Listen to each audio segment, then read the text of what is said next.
My name is Lance, 27 years old, and I spent 3 years of my life restoring a classic 1967 Mustang from a rusted shell to a gleaming masterpiece.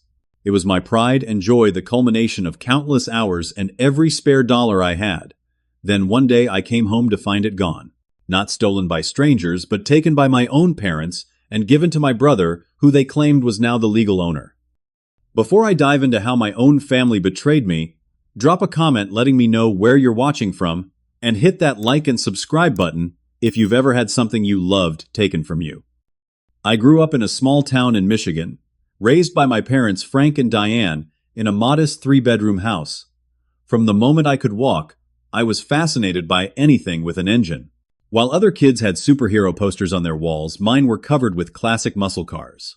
My dad worked as an accountant, and my mom was a high school English teacher, but my Uncle Robert owned a garage on the edge of town. That place was my sanctuary. When I turned 16, Uncle Robert offered me a job at his garage after school and on weekends. I jumped at the opportunity. While my peers were hanging out at the mall or playing video games, I was learning how to rebuild transmissions and diagnose engine problems. Every dollar I earned went into a savings account labeled Dream Car Fund. My brother Tyler, 2 years younger than me, never understood my passion. He was more interested in business and marketing, always talking about getting rich quick, with minimal effort. Our parents seemed to favor his approach to life, constantly praising his ambition, while viewing my mechanical interests as a nice hobby that would eventually give way to a real career. By the time I turned 24, I had saved just over $8,000. It wasn't enough for a pristine classic car, but it was enough to buy a project.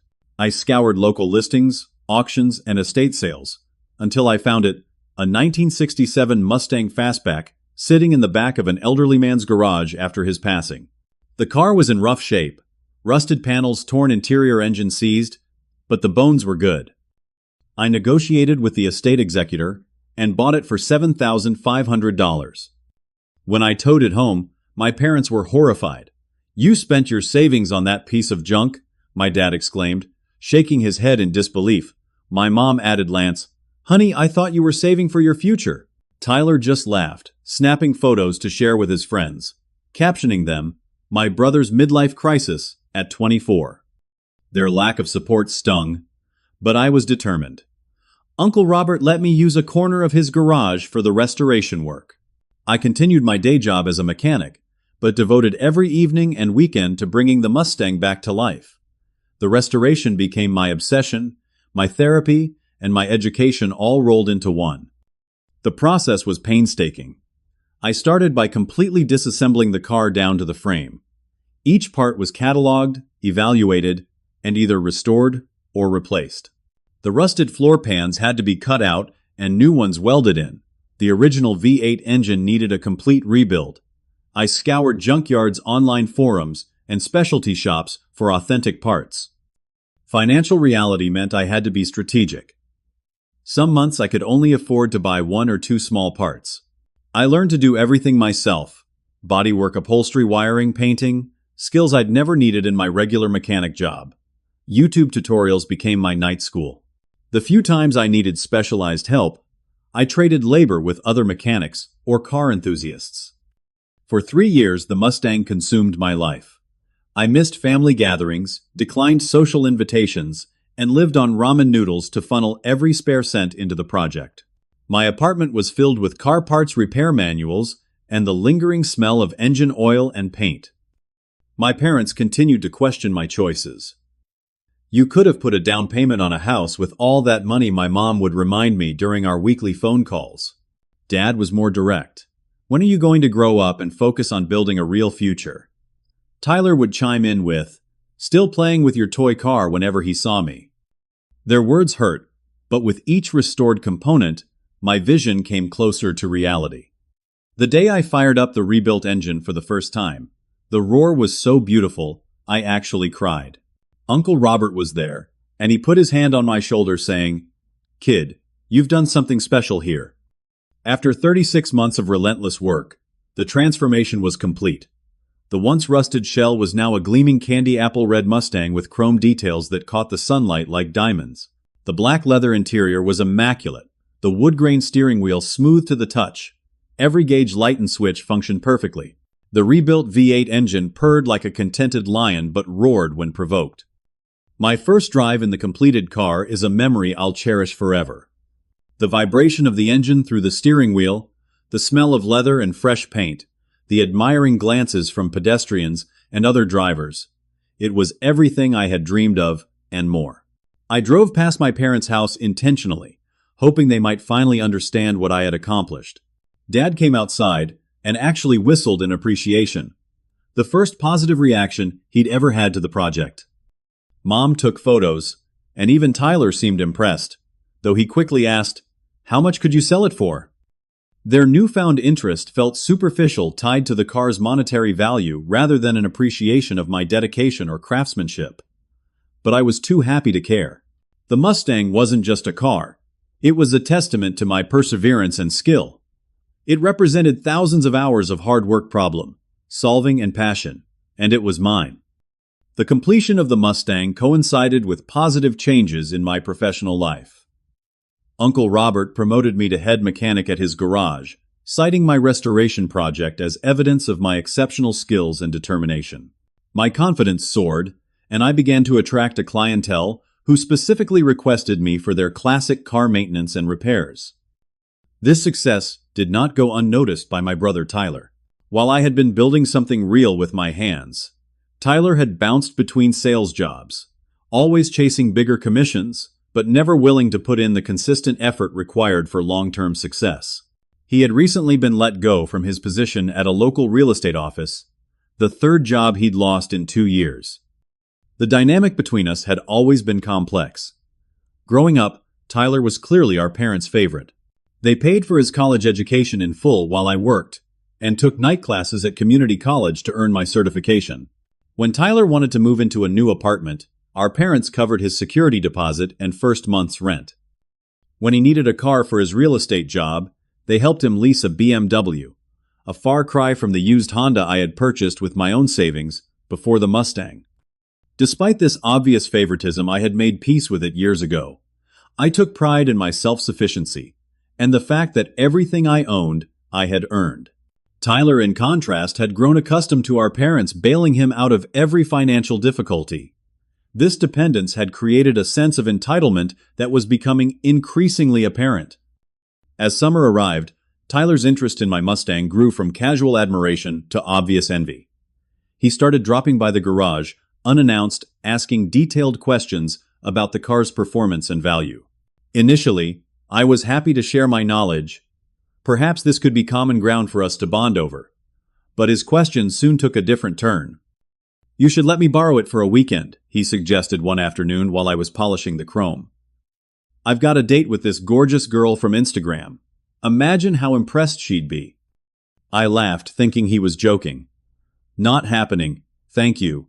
Nobody drives this car but me." His face darkened. "Come on, man. It's just a car. Don't be so selfish."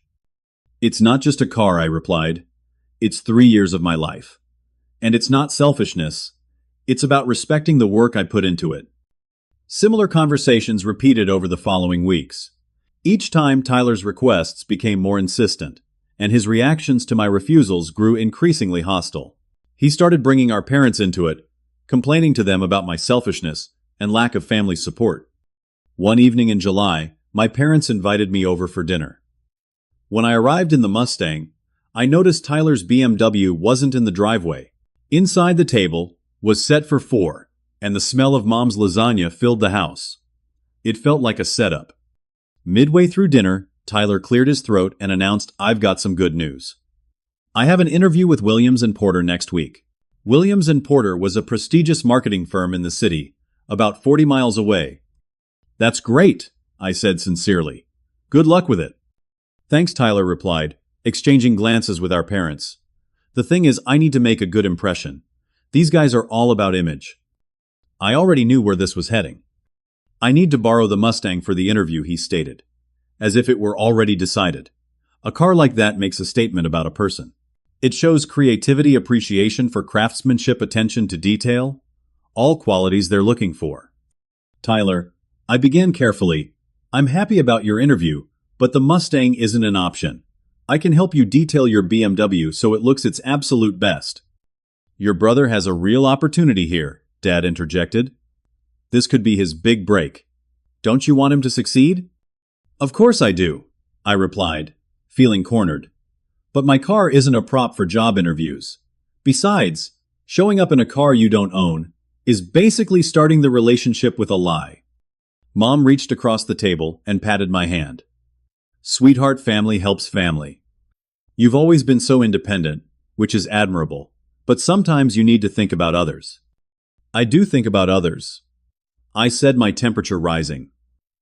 "I've helped Tyler prepare for interviews before. I've loaned him money when he was short on rent. Money he still hasn't repaid, by the way. But the Mustang is where I draw the line." Tyler's face flushed with anger. "This is exactly why you'll always be just a mechanic. You don't understand how the real world works. It's all about presentation and connections. But you'd rather cling to your precious car than help your own brother." "Being just a mechanic has worked out pretty well for me," I shot back. "I have a stable job, no debt, and a car that I rebuilt with my own hands. What have your presentations and connections gotten you lately?"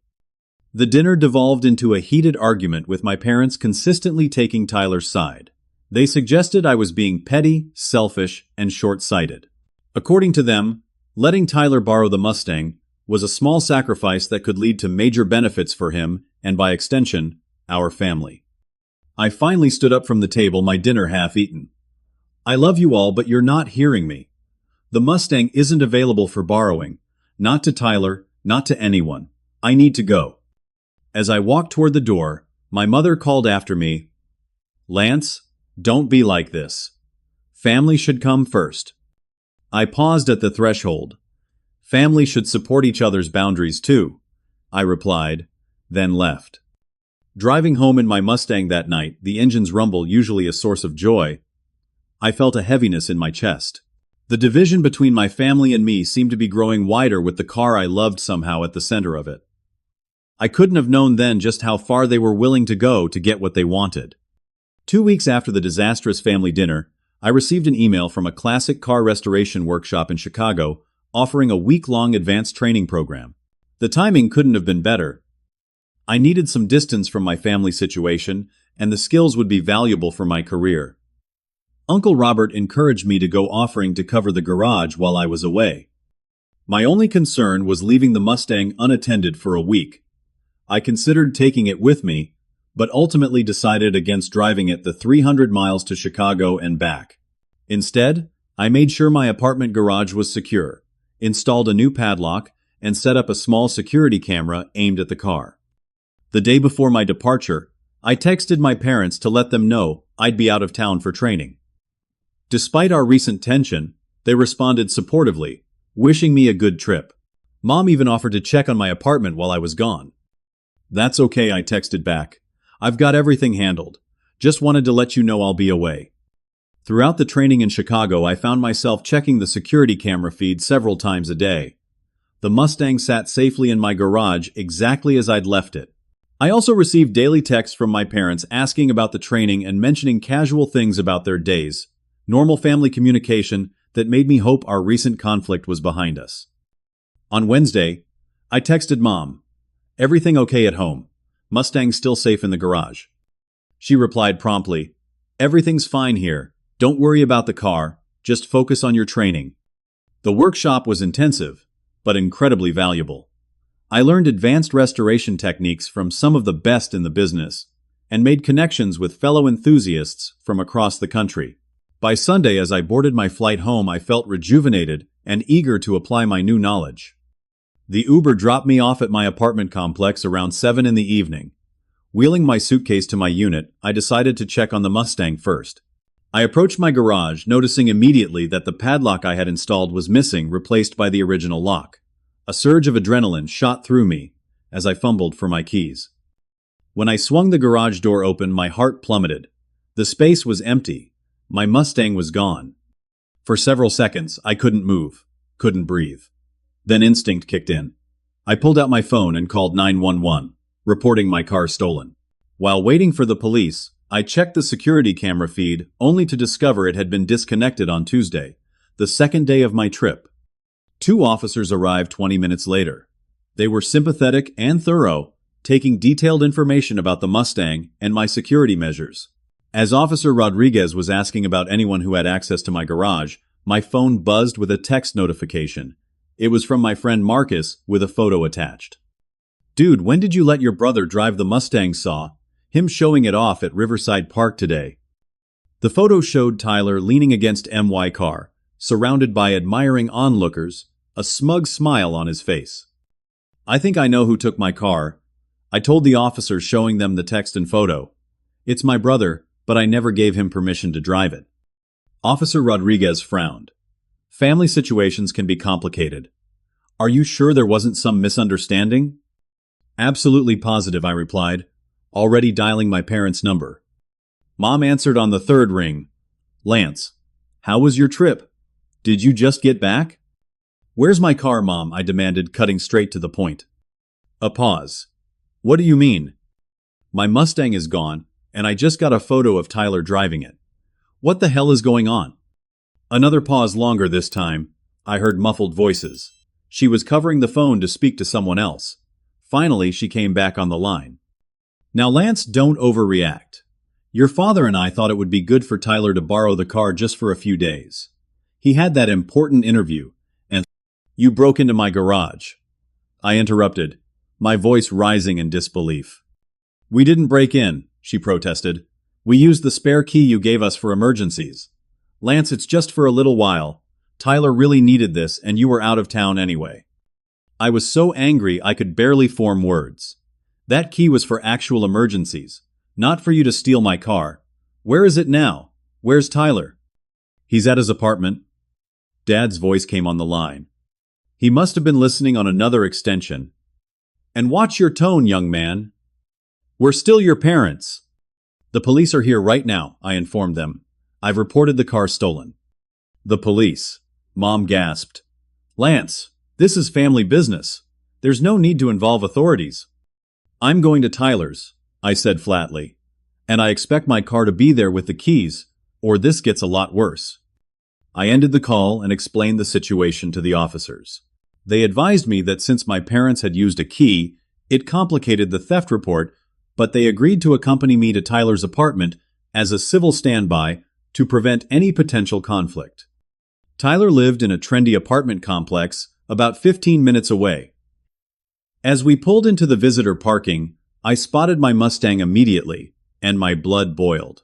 Even from a distance, I could see a fresh dent on the front fender and a long scratch along the driver's side door. Tyler answered his door, wearing a self-satisfied smirk that vanished when he saw the police officers behind me. "What's this about?" he asked, trying to sound casual. "My car," I said, through gritted teeth. "I want the keys now." Tyler leaned against his doorframe, blocking the entrance. "Mom and Dad said I could use it. In fact, they put it in my name. It's legally mine now." If the officers hadn't been there, I might have physically pushed past him. Instead, I took a deep breath. "That's absolutely false. I have all the paperwork proving I own that car. What you're doing is auto theft." "Is that true, sir?" Officer Rodriguez asked Tyler. "Do you have documentation showing you own the vehicle?" Tyler's confidence wavered slightly. "My parents transferred it to me. They have the papers." As if summoned by their mention, my parents' SUV pulled into the parking lot. They hurried toward us, looking alarmed at the police presence. "What's going on here?" Dad demanded. "I'm retrieving my stolen property," I answered coldly. Mom stepped between us. "Lance, we need to discuss this as a family. Officers, this is really just a misunderstanding." "Ma'am," Officer Rodriguez replied, "your son has reported his vehicle stolen. He has stated he never gave permission for anyone to take it." "We're his parents," Dad argued. "We were just letting his brother borrow the car." "Do you have permission to access and remove vehicles from your adult son's property?" the officer asked pointedly. "Well, no," but Dad began. "Tyler, give me the keys," I interrupted. "Now." "You don't understand," Tyler whined. "I need this car. It made a huge impression at my interview. They practically offered me the job on the spot when they saw me drive up in it." That's wonderful, I said sarcastically. Buy your own classic car. Lance's mom pleaded, Be reasonable. Tyler needs this opportunity more than you need the car. You already have a stable job. He's trying to get his life on track. I stared at her in disbelief. So your solution is to steal from me. How does that make any sense? We didn't steal it, Dad insisted. We transferred ownership. It's Tyler's car now. A cold sensation washed over me. What are you talking about? Mom and Dad exchanged glances before Dad spoke again, his tone suddenly confident. While you were away, we transferred the title to Tyler's name. It's all legal and properly filed with the DMV. The Mustang belongs to Tyler now.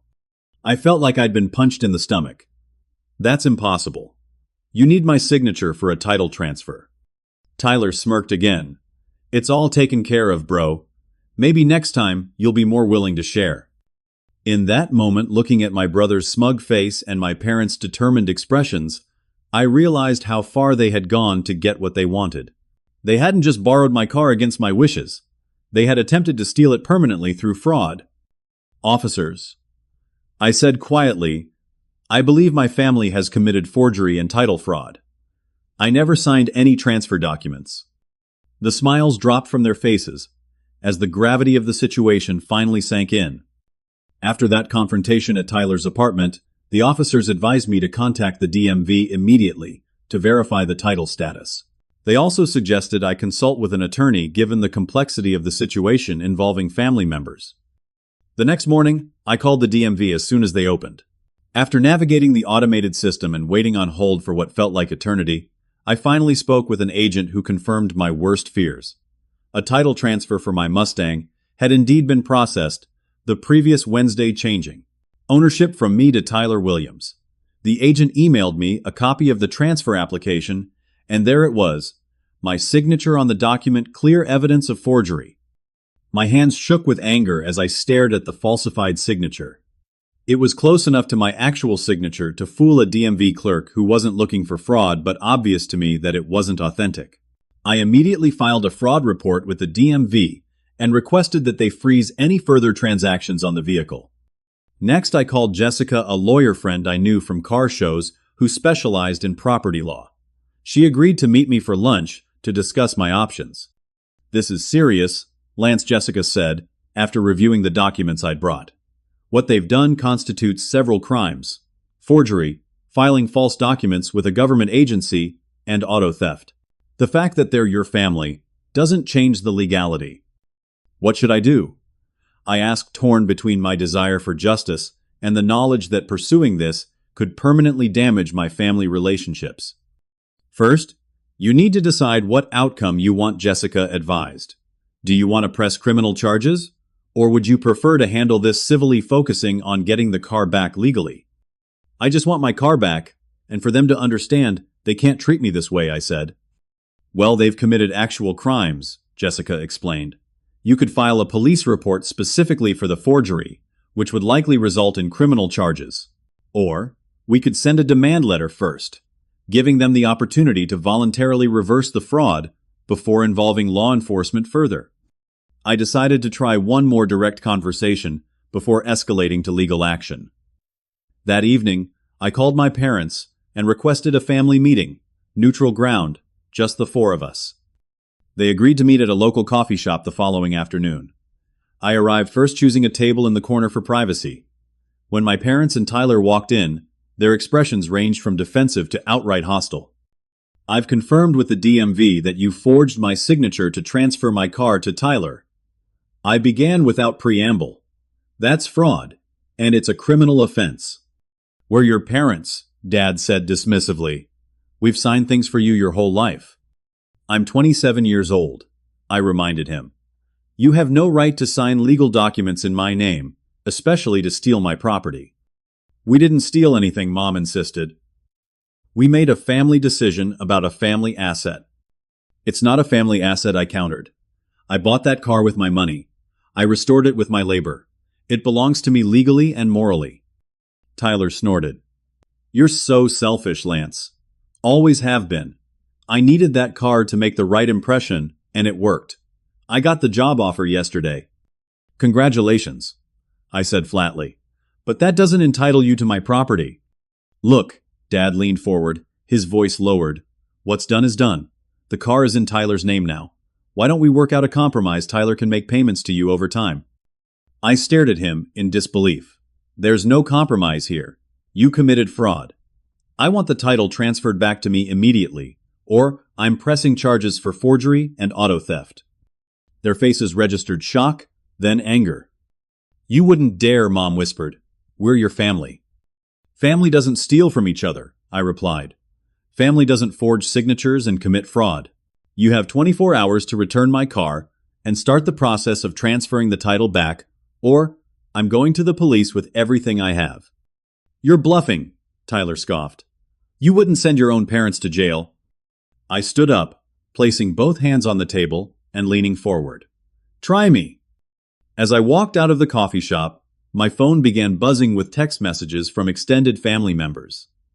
Apparently, my parents had already begun spinning their version of events, portraying me as ungrateful and vindictive. Aunt Karen asked why I was being so hard on my brother. Cousin Steve suggested I should be more generous. Uncle Paul, Dad's brother, wrote a lengthy message about the importance of family unity. Only Uncle Robert, who knew how much work I had put into the Mustang, offered support. "Stand your ground, kid," he texted. "What they did was wrong, plain and simple." That evening, I received a call from a number I didn't recognize. It was Gerald Williams, Tyler's new boss at the marketing firm. "Lance, your brother told me about the situation with the Mustang," he began smoothly. "I understand your attachment to the vehicle, but I wanted to let you know how instrumental it was in our decision to hire Tyler. That car represents exactly the kind of creative thinking and attention to detail we value at Williams & Porter." "Did my brother ask you to call me?" I asked, already knowing the answer. "Well, yes," Gerald admitted, "but I genuinely believe there's a solution here that works for everyone. Perhaps we could sponsor some advertising on the car.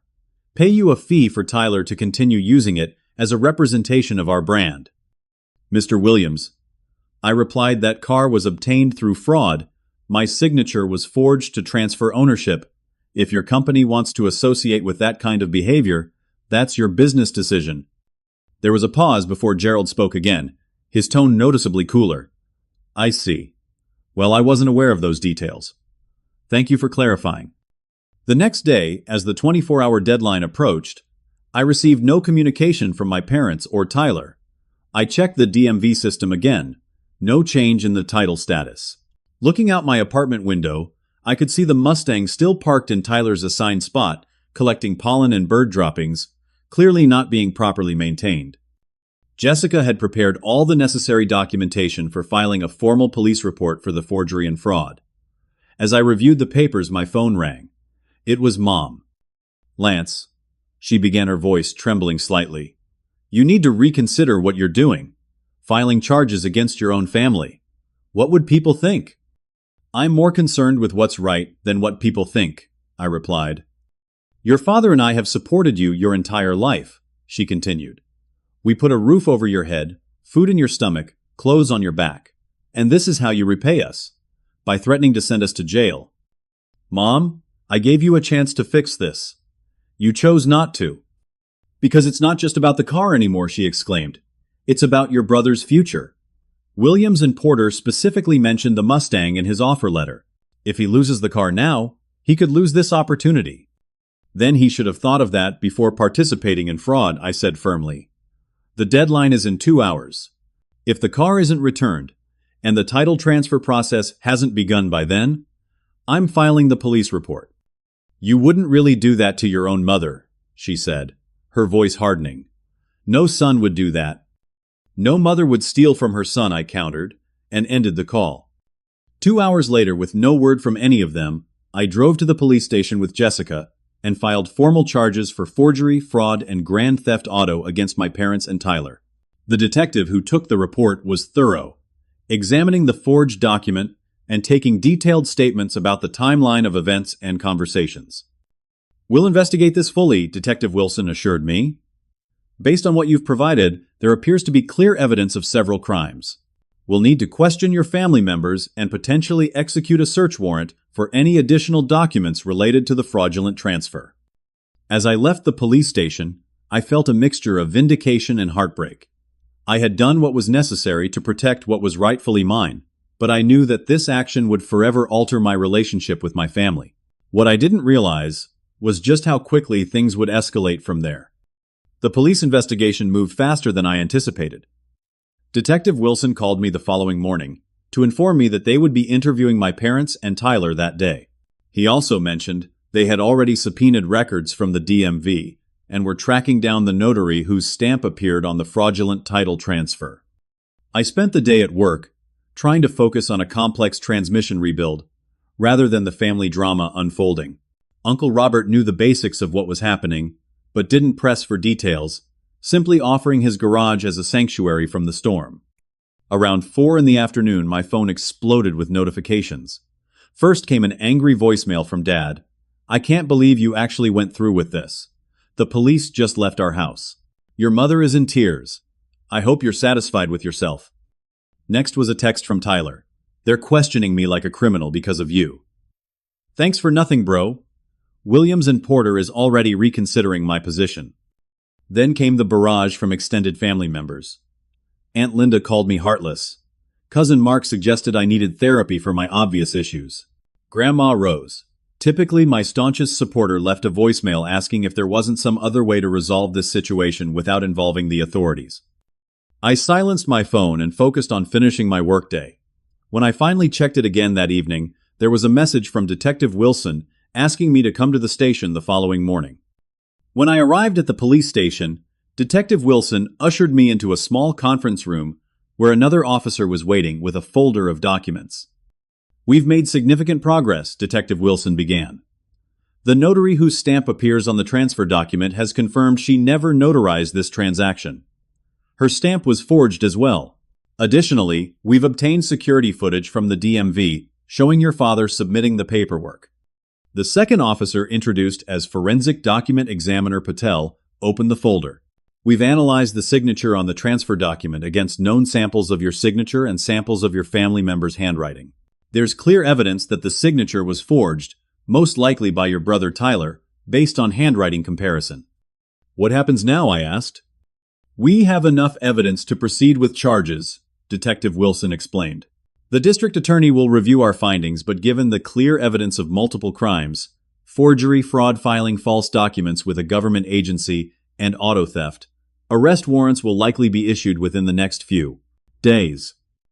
The reality of what was happening hit me hard. My parents and brother would have criminal records. They might even face jail time. Part of me wanted to back down to find another solution, but another part, the part that had spent 3 years pouring my heart and soul into that Mustang, stood firm. In the meantime, Detective Wilson continued, "We can impound the vehicle as evidence. This would remove it from your brother's possession and protect it from further damage while the legal process unfolds." I agreed to this plan, relieved that at least the car would be safe. Later that afternoon, I received a text from a neighbor at Tyler's apartment complex. Police just towed the Mustang. Tyler was yelling at them in the parking lot. "Everything okay?" Within an hour, my phone rang. Tyler calling. I hesitated before answering. "How could you do this?" he shouted, without preamble. "They took the car. Do you have any idea how this makes me look?" "About as bad as forging my signature and stealing my property makes you look," I replied calmly. "I didn't forge anything. That was Dad's idea." I sat up straighter. "So, you're admitting Dad orchestrated the fraud?" Tyler faltered. That's not what I meant. Look, this has gone too far. Williams and Porter called me in today. They're concerned about the legal issues surrounding the car. My job is on the line." "That's unfortunate," I said, "but it's the consequence of your actions." "Lance, please." His voice changed, becoming the wheedling tone he used when he wanted something as kids. "You have to drop the charges. Tell them it was all a misunderstanding." "It wasn't a misunderstanding, and you know it. You deliberately stole my car through fraud." "It's just a car," he exploded. "Your precious Mustang is more important to you than your own family." "This isn't about the car anymore," I told him. "It's about respect and boundaries. You and our parents decided that what belongs to me is yours for the taking." "That's not how the world works, Tyler." Before he could respond, I heard the doorbell ring on his end, followed by muffled voices. "The police are here again," Tyler hissed. "This is your fault. I'll never forgive you for this." The line went dead. 20 minutes later, Detective Wilson called to inform me that Tyler had been arrested on charges of forgery and fraud. My parents were being brought in for questioning, and would likely be arrested as well. That evening, as I sat alone in my apartment, the weight of what was happening pressed down on me. Had I gone too far? Should I have found another way to resolve this? But every time these doubts surfaced, I remembered the look on Tyler's face when he said, "It's all legal and properly filed with the DMV. The Mustang belongs to me now." The satisfaction in his voice when he thought he had won, when he thought he had taken something precious from me and made it his own. Around 9 o'clock, my doorbell rang. I opened it to find Mom and Dad standing there looking exhausted and defeated. They had been released on their own recognizance, pending formal charges. "Can we come in?" Dad asked, his usual authoritative tone absent. I stepped aside to let them enter, maintaining a cautious distance. The police said, "We're facing felony charges." Mom said, her voice small. "Lance, do you understand what that would mean for us? Your father could lose his accounting license. I could lose my teaching position. Our reputations would be ruined." "I understand completely," I replied. "That's why I gave you the opportunity to make this right before involving the police. You chose not to take it." Dad sank onto my couch, looking suddenly older than his 59 years. "We thought you were bluffing. We never imagined you would actually press charges against your own parents." "And I never imagined my own parents would commit fraud to steal from me," I countered. "Looks like we're both learning new things about each other." "What will it take to make this go away?" Dad asked directly. "Money? You want us to pay you for the car?" "It's not that simple," I explained. "Criminal charges have been filed. There's an active investigation. It's not entirely up to me anymore." "But if you told them you wanted to drop the charges," Mom pressed, "surely they would listen." I considered my options carefully. Part of me wanted to make them suffer, to feel the full consequences of their actions. But another part recognized that destroying their lives wouldn't undo what had been done. "I might be willing to request leniency," I said finally, "but I have conditions. First, the title gets transferred back to me immediately. Second, you pay for all damages to the car that occurred while it was in Tyler's possession. Third, you both acknowledge, in writing, what you did and apologize." They exchanged glances, communicating silently in that way. Long married couples often do. "And what about the criminal charges?" Dad asked. "I'll speak to the detective about my preference for restitution rather than incarceration," I said. "But I can't promise anything. You committed actual crimes."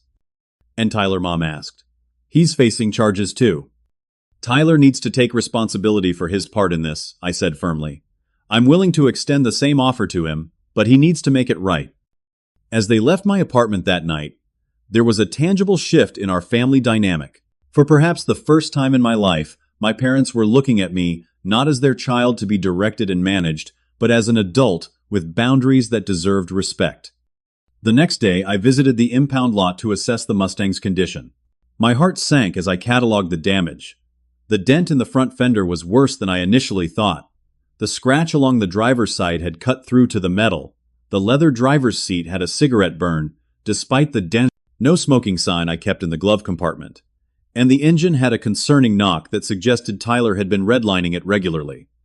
I took detailed photos and got estimates for repairs, totaling nearly $5,000. When I sent these to my parents, there was no argument, just a simple response from Dad. "We'll cover it." Over the next few days, the legal process continued. I spoke with the district attorney, expressing my preference for a resolution that included restitution and community service rather than jail time, given the family relationship. She was understanding but emphasized that the decision ultimately rested with the court. My parents followed through on their promises, initiating the title transfer process and writing formal apologies that acknowledged the wrongness of their actions. Tyler, however, remained defiant. When I visited him to extend the same offer, he refused to even discuss it. "You've ruined my life," he accused. "Williams and Porter rescinded their job offer. I'm facing criminal charges. And for what? so you could keep your precious car all to yourself. I'm sorry about the job, I said sincerely, but this situation is the result of choices you and our parents made. I'm offering you a path to minimize the damage, but you have to take responsibility. Just leave, he said, turning away. I don't want your help or your conditions. As I left Tyler's apartment, I felt a mixture of sadness and resolution. I had done what I could to offer a way forward, but I couldn't force him to take it. Some lessons had to be learned the hard way. In the weeks that followed, the legal proceedings moved forward at what felt like a glacial pace. My parents, following legal advice, accepted a plea deal that included probation, community service, and full restitution for the damages to the Mustang. They avoided jail time, but now had criminal records, something that clearly mortified them both. Tyler, stubborn to the end, initially refused any deal and insisted on fighting the charges. His public defender tried to argue that he was simply following our parents' lead, but the handwriting analysis clearly implicated him as the one who had forged my signature. Eventually, facing the weight of evidence against him, he accepted a similar plea deal: probation, community service, and mandatory counseling. The car was released from impound and officially returned to me, the title once again in my name. The damage was extensive, but fixable. I threw myself into the restoration work again, finding a certain peace in the familiar process of making something broken whole again. News of what had happened spread through our extended family and social circles, creating a clear division. Some relatives took my parents' side, arguing that family loyalty should have prevented me from pursuing legal action. Others, particularly those who understood how much work I had put into the Mustang, supported my decision to stand firm. Uncle Robert was my strongest ally throughout. He gave me unlimited access to his garage for the repairs and even closed the shop for a day so his entire staff could help me with the more labor-intensive aspects of fixing the body damage. You did the right thing, he told me one evening as we finished reinstalling the repaired fender. Letting them get away with it would have just taught them they could take whatever they wanted from you. My relationship with my parents entered an awkward phase of tentative reconciliation. They seemed genuinely remorseful, especially after facing real consequences for their actions. Our conversations were stilted at first, filled with careful politeness rather than the easy familiarity we once shared. About a month after the court proceedings concluded, they invited me to dinner at their house. It was the first time I'd been there since before the whole ordeal began. We've been doing a lot of thinking, Mom said, as we sat around the dining table, the empty chair where Tyler would normally sit, a silent reminder of his absence, and a lot of talking with our therapist. You're seeing a therapist? I asked, surprised. Dad nodded. Part of the plea agreement included counseling. We were resistant at first, but it's been helpful. We've realized some things about ourselves that aren't very flattering, Mom continued. The way we've always favored Tyler, the way we dismissed your interests and achievements. We were wrong, Dad said simply. Not just about taking the car, but about a lot of things. We're trying to do better. Their words were healing balm on a wound I hadn't fully acknowledged.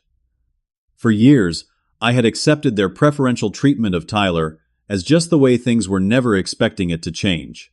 Now, faced with their recognition and remorse, I felt a knot inside me begin to loosen. I appreciate that, I said sincerely. It means a lot to hear you say it. We also want you to know, Mom added, that we've made arrangements to pay back all the money we've given Tyler over the years that we didn't give to you. We calculated it. College tuition, rent assistance, car payments. It comes to quite a sum. We're setting up a trust for you with an equal amount. I shook my head. You don't need to do that. I never expected equal financial support. I just wanted equal respect. We know, Dad said. But it's important to us to make this right in every way we can. Tyler, meanwhile, was not interested in reconciliation. He blamed me entirely for his current circumstances, unemployed with a criminal record and living with a friend after being unable to make rent on his apartment. He sent occasional texts, usually when he'd been drinking, alternating between angry accusations and self-pitying pleas for help. I tried to maintain an open door, making it clear that I was willing to rebuild our relationship if he was willing to acknowledge his part in what happened. So far, he hadn't been able to take that step. As summer turned to fall, I finally completed the second restoration of the Mustang. In some ways, it was even better than before. I'd taken the opportunity to upgrade a few components and implement some techniques I'd learned at the Chicago workshop. The car gleamed in the autumn sunlight once again, a testament to perseverance and craftsmanship. Uncle Robert suggested I enter it in the annual classic restoration show held in a neighboring town. Initially reluctant, the car had already brought enough drama into my life. I eventually agreed. To my surprise and delight, the Mustang won second place in its category, losing only to a 1955 Thunderbird that had been restored by a team of professional restorers. As I stood beside my car accepting congratulations from fellow enthusiasts, I spotted my parents at the edge of the crowd. They hadn't mentioned they were coming, but there they were, smiling proudly. Dad gave me a thumbs up, and Mom took photos with her phone. They didn't approach, seeming to understand that this was my moment, not a time for family reconciliation displays. Their presence, supportive but not intrusive, felt like a step toward a new, healthier relationship, one based on mutual respect rather than expectation and obligation. After the show, I installed additional security measures on both my apartment garage and the Mustang itself. A GPS tracker hidden in the chassis, a kill switch known only to me, and a state-of-the-art alarm system. The experience had taught me that while forgiveness might be possible, caution was still warranted. The community of car enthusiasts who had followed my story proved to be an unexpected source of support. Many had experienced family conflicts over their own projects or possessions and understood the principle at stake. Some even offered parts and assistance during the second restoration, turning what could have been a solitary process of rebuilding into a community effort. By wintertime, 6 months after the initial theft, my life had found a new equilibrium. I'd received a promotion at the garage, moving from head mechanic to shop manager, as Uncle Robert began planning for eventual retirement. I'd moved to a better apartment with a more secure garage, and I'd established clearer boundaries with my family, boundaries they were slowly and imperfectly learning to respect. The Mustang, once simply a dream, and then the center of a family crisis, had settled into its proper place in my life, a cherished possession, a source of pride, and a reminder that sometimes standing your ground is necessary even when it comes at a significant cost. 1 year after the incident that fractured my family, I stood in the driveway of my new home, a modest house with a 2-car garage and a workshop in the back. Thanks to the promotion at Uncle Robert's garage and some smart financial decisions, I had managed to purchase my first home at 28. It wasn't large or luxurious, but it was mine, bought and paid for with my own hard work. The relationship with my parents had slowly mended over the months. Our interactions were different now, more measured, more respectful on both sides. They had completed their probation and community service, and Mom had managed to retain her teaching position after a disciplinary review. Dad's accounting practice had suffered somewhat, but he was rebuilding his client base steadily. We had established a new Sunday tradition of having coffee together at a cafe midway between our homes. These meetings were initially awkward, but gradually evolved into genuine connections. They asked questions about my work and listened to the answers. They shared their own lives without expectations or demands. We were learning to be adults together, rather than clinging to the parent-child dynamic that had contributed to our problems. Tyler remained the unresolved element in our family equation. He had moved to Arizona shortly after completing his community service, claiming he needed a fresh start away from the toxic family situation. Our last conversation had been tense, but not hostile. A kind of armed truce, rather than true peace. "I still think you overreacted," he had said, as he loaded the last of his belongings into his car. "And I still think you crossed a line that shouldn't have been crossed," I replied. He had nodded, not in agreement, but in acknowledgement of our fundamental impasse. "Maybe someday we'll see it differently." Maybe I conceded. "The door's always open if you want to talk." I heard from him occasionally, brief texts on birthdays and holidays, a generic postcard when he finally landed a new marketing job. It wasn't the close brotherhood we'd never really had anyway, but it was something, a thin thread that kept us technically connected. The Mustang continued to be a source of joy in my life, but its significance had evolved. It was no longer the sole focus of my pride or identity. I still took it to shows occasionally and enjoyed Sunday drives when the weather was good, but I had developed other interests and connections that balanced my life in healthier ways. Through a classic car club, I had met Ellie, a vintage Corvette owner with a quick wit and an encyclopedic knowledge of engine specifications. Our shared passion for restoration had blossomed into a relationship that was approaching its 6-month mark. She understood the significance of the Mustang in my story and appreciated both the craftsmanship it represented and the principles I had defended. Uncle Robert was beginning a phased retirement, gradually transferring more responsibility for the garage to me. "Always knew you had it in you," he told me when he announced his plan. "From the first time you picked up a wrench as a kid, I could see you had the touch and the temperament for this work." His confidence in me was a powerful counterbalance to the years of having my passion dismissed as a hobby by my parents. It reinforced what I had come to understand through the whole Mustang ordeal: validation from others is nice, but believing in yourself and your own values is essential. On a warm spring evening, I invited my parents to my new home for dinner, the first time I had hosted them in this space. As we sat on the back deck after the meal, Dad cleared his throat in the way he always did, before saying something important. "Your mother and I have been talking," he began. "We want you to know how proud we are of what you've accomplished. This house, your position at the garage, the way you've built your life, it's all through your own efforts. We should have recognized and supported that drive in you much earlier." Mom reached over and squeezed my hand. "We got so many things wrong, Lance. We thought we were helping Tyler by giving him everything, but we were actually preventing him from developing the strength and skills you built on your own. We can see that now." Their words washed over me like a cleansing rain. For so long I had craved their approval and understanding. Now that it had finally come, I found that while it was deeply satisfying, it wasn't necessary for my happiness or sense of self-worth. That was perhaps the most valuable lesson from this entire experience, learning to define my own success and stand firmly in my own truth. "Thank you for saying that," I replied sincerely. "It means a lot to hear it." After they left, I sat alone in my garage, the Mustang gleaming under the overhead lights. I ran my hand along its smooth fender, thinking about the journey we had both been through. The car was more than metal and paint and leather. It was a physical manifestation of boundaries respected and lessons learned. The experience had taught me that sometimes the hardest boundaries to establish are with the people closest to us. That love doesn't justify taking what isn't yours, or disregarding another person's clear wishes. That standing up for yourself isn't selfish. It's necessary. It had also shown me the power of community. The car enthusiasts who rallied around me, the legal professionals who took my case seriously, Uncle Robert's unwavering support. No one succeeds entirely alone. The trick is finding people who support your journey rather than trying to hijack it for their own purposes. As I closed the garage for the night, I felt a sense of peace that had been hard-won but was all the more valuable for the struggle it required. The road ahead would have its own challenges, but I faced it with confidence built on the foundation of this experience.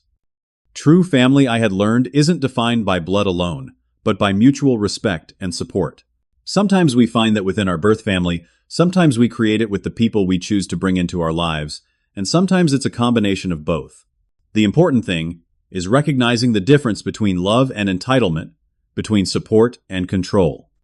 In the end, the story of my Mustang wasn't really about the car at all. It was about standing firm in your truth, even when those you love try to convince you to abandon it.